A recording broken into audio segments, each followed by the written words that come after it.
Hello and welcome to the video. I'm Not Only 25 and today we're going to be looking at some options when it comes to designing your Day 7 Horde base. Maybe you're a new player who doesn't know where to start with your first Horde base. Maybe you used to play in an old alpha and the game has changed so much that you need some inspiration. Or perhaps you just really like videos specifically about Day 7 Horde bases. Whatever your reason for watching, I hope you enjoy. All I ask in return is that you please leave a like on the video if you find it useful. Firstly, assuming that you're new to this, you're going to want to make sure you gather enough materials to make a Horde base. Usually 2,000 to 3,000 cobblestone is plenty for your first base. A little tip here, if you're looking for additional levels, make sure you get 2,000 to 3,000 wood as well, because upgrading all the way from a wooden building block to wood and then to cobble gives you 216 XP per block. Do that repeatedly for a lot of blocks, and you have yourself a great way to get some early game XP. Now you know why the builder in your group is always the highest level. You can find small amounts of cobblestone in resource pallets and POIs, you can buy large amounts at the trader, and it's very cheap, or you can simply put some time aside and mine some stone and clay, which is all you need to craft it. So I'm going to look at 3 different types of bases to cover different playstyles as well as ammo supply situations here.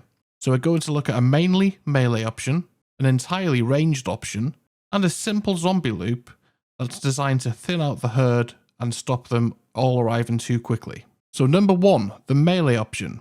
You can also use range for this of course, but it's with melee in mind. So let's quickly run through the steps for building this one before we see it in action. Simply lay out a 5x3 foundation. You can dig down a layer if you're building on a soft surface like clay or sand, or to save resources you can build it on a road on top of that sturdy asphalt. And then either side of this foundation, lay out 2 4-block long foundations. They should look like this. Then build all these up to your required height.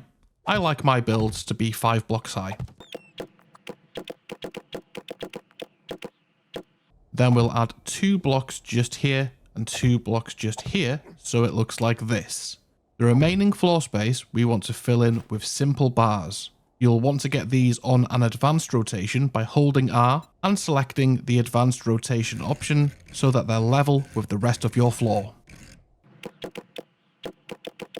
Next, let's work on the walkway. Now believe it or not, we're going to use bars for this again. This time the centered one that you can find on the shape menu. Place these bars centrally, connecting with the middle of the barred floor, and put 5 of these down. Next, get a full block and place these all the way down to the ground, creating a support pillar for structural integrity. Then we simply want to add 3 lots of stairs, 1 for each side, and 1 in the middle as well. A couple of extra things you can do here. You can place an extra layer of the stairs to reduce the burden on the top step, as this is going to be the one that the zombies will hit. It's keeping everything together. It's the key to your walkway working, so we're offering it some protection by doing this. And we're allowing a failsafe if the top step is destroyed. You can also add ladders. This will give zombies more options in getting back to you, and it will also stop those zombie traffic jams on the stairs. Next, we will grab more bars, the normal ones this time, not the centered ones. We'll place one on a simple rotation at the start of the walkway, and then add a second on the outside rotated around so they're touching like this.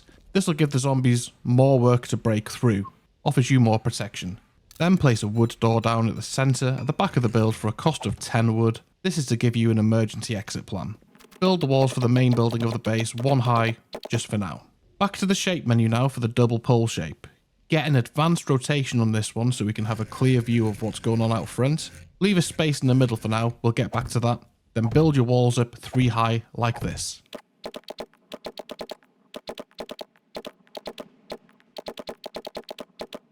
Okay, next we're going to grab a pole shape. We're going to go an advanced rotation. We're going to get 1 inside, and similar to the bar earlier, we're going to get 1 outside so it's touching. This is to dissuade zombies from crawling through that space in front of us. And then we're going to select a half cube block, rotated all the way to the top. This is for 3 reasons. To stop zombies piling up and getting on the roof. I have known them to do that before. To give zombies enough headroom to not automatically crawl. And to add more support to that outside pole we just placed. Simply place these blocks 3 wide and 3 long like so. Now back to the bars for the final step. We want them placed as our roof/ceiling. This allows light into the base, but also means that we can take out any vultures attacking our base with a ranged attack. Another step you can add here is to add wooden spikes to your roof, which the vultures will just fly directly into. Yes, this really does work. Yes, vultures are really that dumb. We also just need to add a ladder for our entrance, unless of course you want to nerd pole up every time, it's up to you. Make sure this is placed with 2 blocks clear at the bottom, this way the zombies won't see it as a viable path up to you. A final modification you can make if you like, is a couple of hatches in these locations here, so you can easily drop pipe bombs down on the pesky zombies who are attacking the base instead of following the path. This is also why our floor is barred for now, so we can easily shoot these zombies. Eventually you'll need these floor bars to be gone and replaced by solid blocks to stop cops shooting up at you, but this is just a simple 7-day base, and this floor offers the best solution for the early game. And here it is in action. It's a simple base that acts as a triple threat.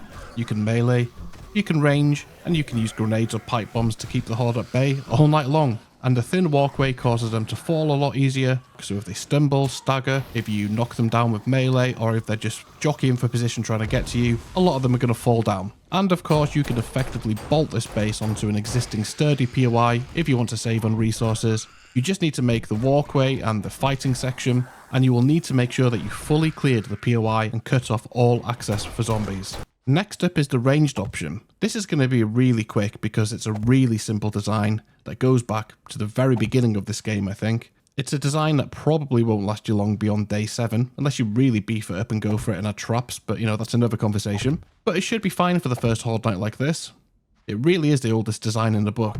The old tower defense. For this one, simply place 3 rows of pillars, leaving 2 gaps in between each time. This gives the build plenty of redundancy in terms of structural integrity, so should some pillars get damaged during the Horde, it should still stand. Build it 5 high, and then it's back to those good old bars again.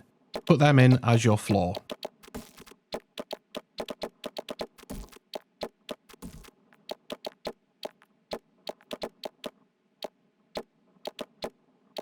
And that's it in a nutshell, that's the basics of it.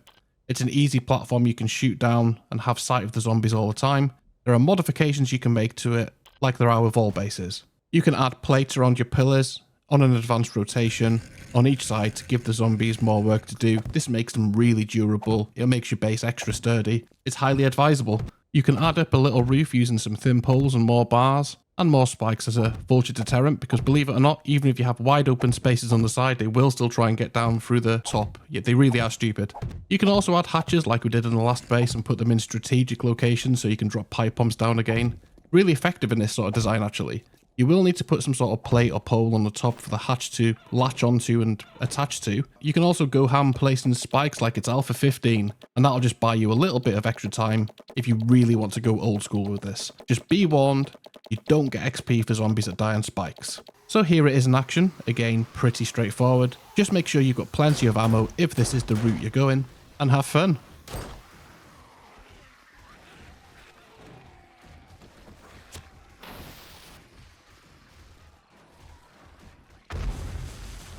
And for the final base design, we're going to look at a really simple loop base. Now, it's not one that's designed to make them loop all night long as an AFK base, so you can still get some XP. It'll just really slow down the Horde night, stop you getting overwhelmed, and just thin the herd so you can just deal with them one-on-one, one at a time.